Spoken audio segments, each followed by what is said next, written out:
গতকাল থেকে কর্মবিরতি ঘোষণা করা হয়েছে। আমরা যে দাবি আদায় নিয়ে এসেছিলাম, আমরা সুষ্ঠুভাবে আমাদের আন্দোলন করে যাচ্ছিলাম, কিন্তু এইরকম পুলিশি হামলায় আমরা খুব ব্যথিত। একজন শিক্ষকের গায়ে এভাবে হাত তোলা, এটা জাতির কাছে প্রশ্ন উঠে চলে এসছে, জাতির বিবেকের কাছে। এই জন্য আমরা কর্মবিরতিতে গিয়েছি। পরবর্তী পদক্ষেপ না হওয়া পর্যন্ত এই কর্মবিরতি চলতে থাকবে। সমগ্র বাংলাদেশের শিক্ষকরা মাঠে নেমে এসছে। সমগ্র বাংলাদেশের শিক্ষকরা আমরা একাত্মতা ঘোষণা করছি। এই দাবি আদায় মানতেই হবে, এমন কিছু আমরা চাইনি। আমরা জানি যে সরকারের অনেক সীমাবদ্ধতা আছে।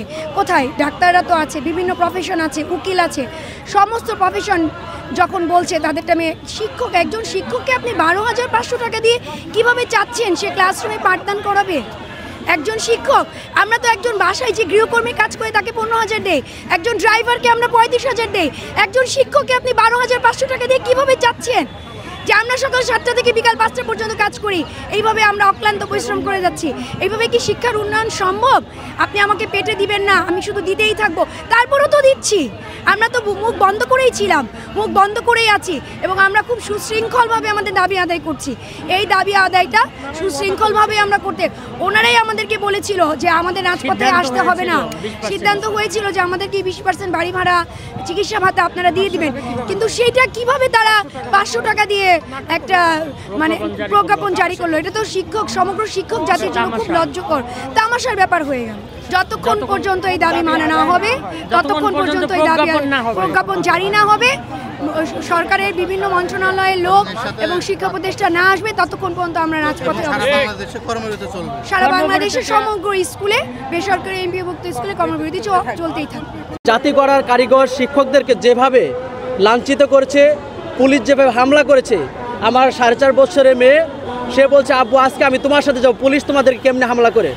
এই বাচ্চা যেহেতু বুঝেছে জাতির বিবেক, জাতির যারা পরিচালনা করছে রাষ্ট্রযন্ত্র, তারা যদি আমাদের সেই দাবিকে অগ্রাহ্য করে, সেই দাবিকে তারা যদি মূল্যায়ন না করতে পারে, তাহলে এটা আমাদের জন্য অত্যন্ত দুঃখজনক। আগামী বাংলাদেশ 21শ শতাব্দীর চ্যালেঞ্জ মোকাবেলা করার জন্য যে পরিমাণ জিডিপি থেকে অর্থ শিক্ষা খাতে ব্যয় করা দরকার, ন্যূনতম 5%, সেক্ষেত্রে 1.5% এই শিক্ষা খাতে ব্যয় হচ্ছে। এই ব্যয়টা নিয়ে আমরা বিশ্বের দরবারে মাথা উঁচু করে দাঁড়াতে পারবো না। আমাদের ন্যায্য দাবি খুবই সংক্ষিপ্ত দাবি।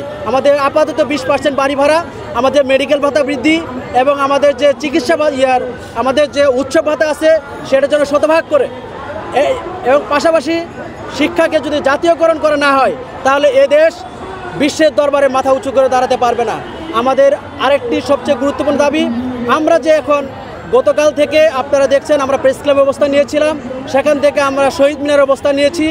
আমরা লাগাতার অবস্থান কর্মসূচিতে আছি। যদি আমাদের দাবি মেনে না হয়, তাহলে আমরা ক্লাস বর্জন আজ থেকে করেছি। আগামী দিন আমাদের নেতৃবৃন্দ আরও কঠোরতর আন্দোলন দিবে এবং কর্মসূচি দিবে, তার সাথে আমরা সম্পৃক্ত হয়ে আমরা মাঠে অবস্থান করব। শিক্ষক সমাজ তারা ক্লাসরুমে ফিরে যেতে চায়, আমাদের দাবি দাওয়া মেনে নিলেই আমরা মূলত ক্লাসরুমে ফিরে যাব। কর্মবিরতি লাগাতার চলবে।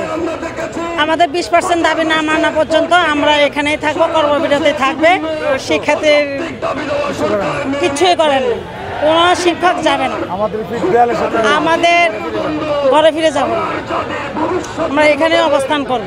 আমাদের 20% বাড়ি, এবং আমাদেরকে কেন লাঞ্ছিত করা হয়েছে, লাঠিচার্জ করা হয়েছে, তার জন্য কর্মবিরতি থাকবে। আর সাউন্ড গ্রেড করা হয়েছে, ওরা আর যারা বাকি আছে তারা চলে আসবে, এখানে অবস্থান করবে। আজকে অনেক টিচার চলে আসছে, অলরেডি চলে আসছে, কর্মবিরতি থাকবে।